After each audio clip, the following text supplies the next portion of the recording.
Thank you for tuning in to this TED Talk. You can learn more about Center for Self-Care at our website, center4selfcare.com, including our weekly online offerings of meditation classes that you're sure to enjoy. Thank you. I'm coming to you today to share the experience of the dumbest meditation I ever had, which was yesterday morning. It was a guided meditation, and it wasn't dumb because of the guidance. It was dumb because I couldn't meditate to save my life. During this 15-minute or so meditation, I went and lied down. I stood up and brushed my teeth. I checked my phone. All of those practices that makes meditation not quite so fulfilling. And so part of what I want to share to you today is a reminder that meditation is simply a practice that we do in order to go into the world and apply it. So I'd say, having meditated for about 10 years, about half of my meditations just feel rough and awful. I can't keep my attention. I have negative thoughts. And the surprise for me is that after the dumbest meditation I ever had in my life yesterday, I left the room, I hugged my wife, I talked to my kids. I had a really nice day. I was present and aware. And so sometimes that meditation might not work so well while you're doing it, but the benefits continue as you go through your day. So I really encourage you to keep practicing despite the difficulties and challenges of our time.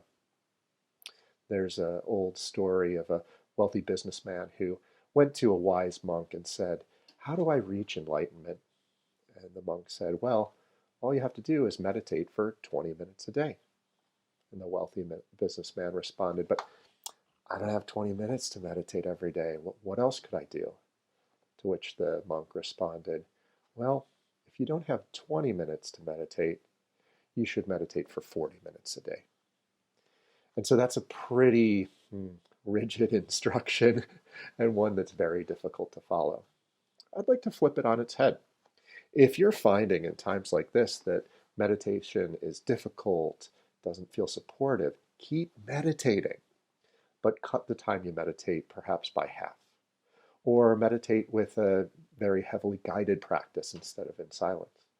Or meditate with a friend, dialing up on the phone, or even taking advantage of many of the countless guided meditations that are recorded and being offered live, just like Center for Self-Care is doing every night at 7:15 Eastern Time.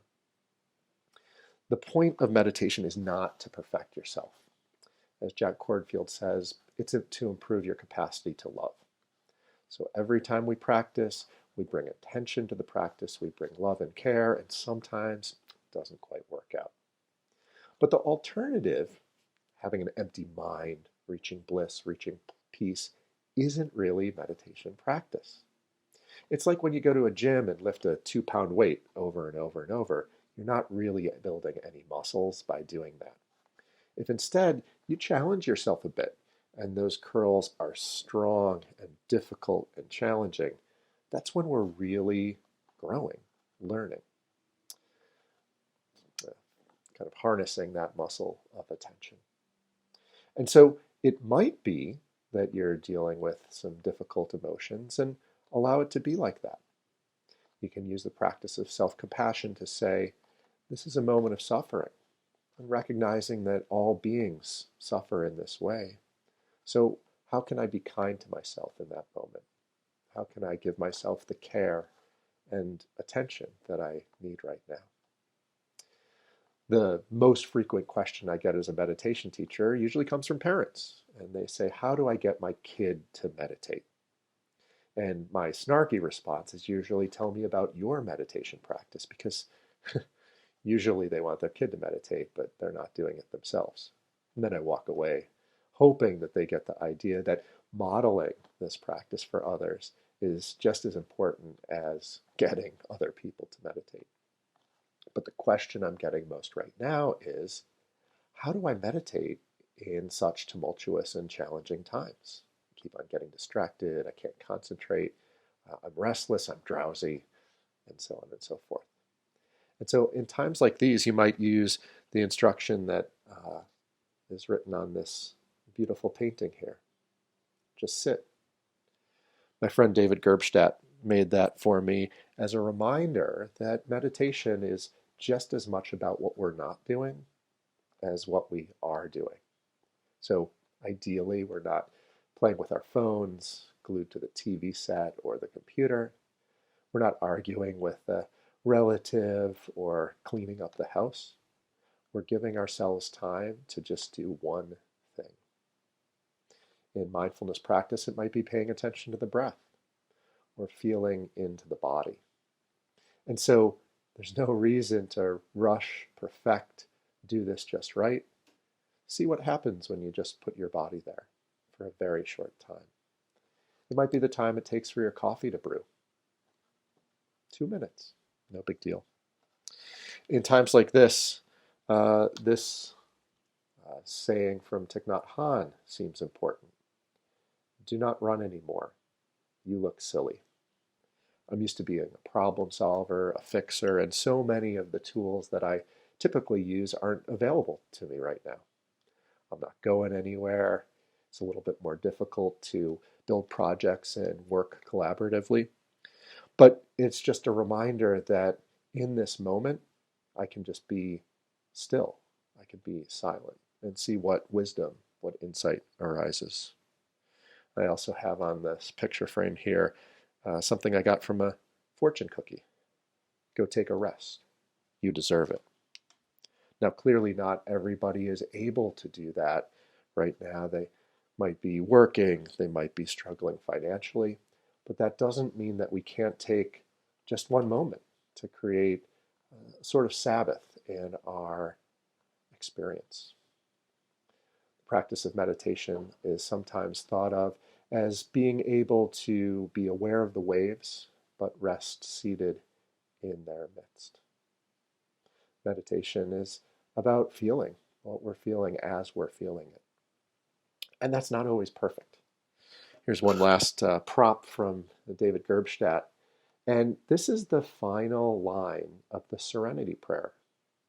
You might have heard the first paragraph, grant me the serenity to accept the things I cannot change, the courage to change the things I can, and the wisdom to know the difference. But as it turns out, there's a second paragraph that in some versions ends with, so that I may be reasonably happy. And that really resonates for me, that idea of being reasonably happy. Something that I think most of us can access in most any moment. So as we close, I might invite you to let your eyes close, allowing the body to be still and silent,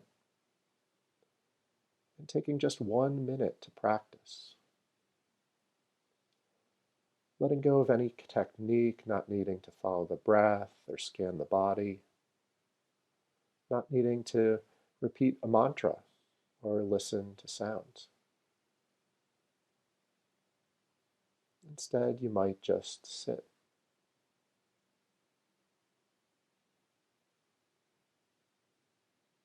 You're aware of the waves of thought and sensation and emotion. You can watch them come and go. No need to grab onto them or push them away. Recognizing them as simply the experience of being human.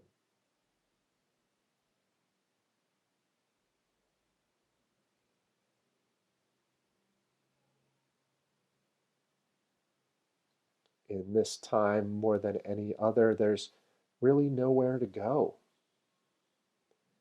You're right where you need to be in this moment. And in this last moment, you might let the breath deepen, drawing a nourishing breath in and releasing it, and then opening your eyes as you're ready. I'm honored to have shared this brief 10 talk with you today. Please check out Center for Self-Care on the web, on Facebook, where I'm FaceTime living Mark Balser at 7:15 Eastern Time each day. I offer a class on Monday at 7:15 as well, and on Fridays at 3 p.m., Everyday Mindfulness, where I'll share techniques and tips for bringing these practices into your daily life. May you be held in compassion. May you be free from pain and suffering. May you be at peace. Thank you.